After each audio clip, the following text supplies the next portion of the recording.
ሰላም እንድናችሁ ውድ የዚህ ቻናል ተከታታዮች፣ በርካታ ስፖርታዊ መረጃዎችን ወደ እናንተ ይዘን መተናል።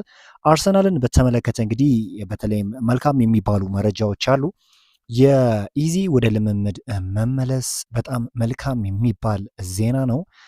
በክረምቱ የዝውውር መስኮት አርሰናሎች እንግዲህ በርካታ ፈሰስን ለማድረግ ሀሳብ እንዳላቸው እየተገለጸ ይገኛል።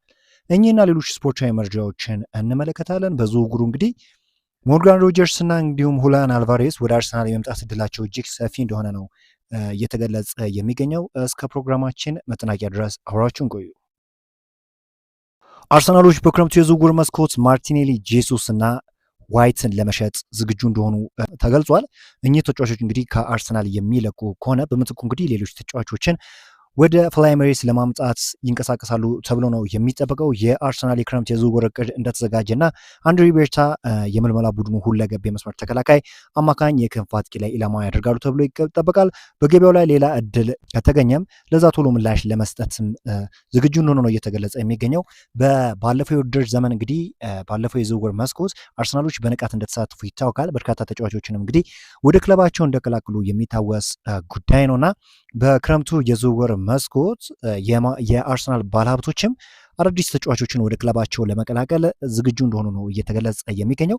ዮሽ ክሮንጌ እንግዲህ በየካቲት ወር መጨረሻ የመጪው ክረምት የዝውውር መስኮት እቅድ ተሰጥቶታልና ቡድኑ ያለፈውን ክረምት ያክል ብዙ ማጠናከሪያ እንደማያስፈልገው ነበረ ሀሳብ የነበራቸው። በአዲሱ እንግዲህ በክረምቱ የዝውውር መስኮት አርሰናሎች በንቃት ለመሳተፍ ዝግጁ እንደሆኑና በርካታ ተጫዋቾችንም እንግዲህ ወደ ክለባቸው ለመቀላቀል እንዳሰቡ ነው እየተገለጸ የሚገኘው።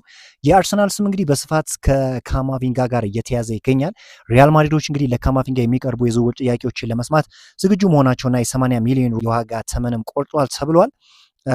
እንደሚታወቀው እንግዲህ ይህ ተጫዋች በሪያል ማድሪድ ቤት ንቁ እንቅስቃሴን ይህን ያህል ጥሩ የሚባል ጊዜን እያሳለፈ አይደለም እና ወደ አርሰናልም ለመዘዋወር ዝግጁ ይሆናል ተብሎ ይጠበቃል። የሁሊያን አልቫሬስ ጉዳይን በተመለከተ መረጃ እየወጣ ይገኛል። እንግዲህ ሁሊያን አልቫሬስ ወደ አርሰናል የመምጣት እድል እንዳለው ነው እየተገለጸ የሚገኘው። ተጫዋቹ እንደሚታወቀው በአትሌቲኮ ማድሪድ ቤት በጣም ድንቅ ብቃትን ከሚያሳዩ ተጫዋቾች ውስጥ በግንባር ቀደምትነት የሚጠቀስ ተጫዋች እንደሆነ ይታወቃልና አርሰናሎችም ይህንን ተጫዋች ለማስፈረም ይሰራሉ ተብሎ ይጠበቃል።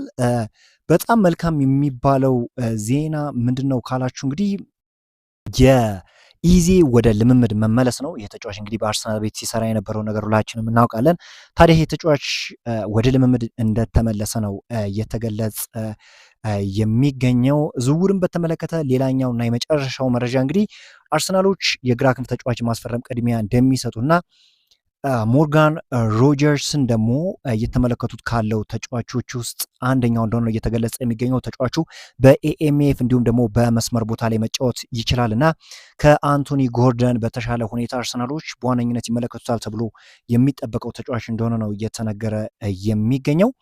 ሚካኤል አርቴታ በርካታ ቦታዎች ላይ እንግዲህ ማጠናከሪያ ያደርጋል ተብሎ ነው የሚጠበቀው። ስቲል አሁንም ብዙ የሚጠበቁበት ጉዳዮች አሉ። ነገር ግን ሚካኤል አርቴታ በሁሉም ቦታ ላይ ያለውን ክፍተት ለመፍታት እንቅስቃሴ ያደርጋል ተብሎ ይጠበቃል።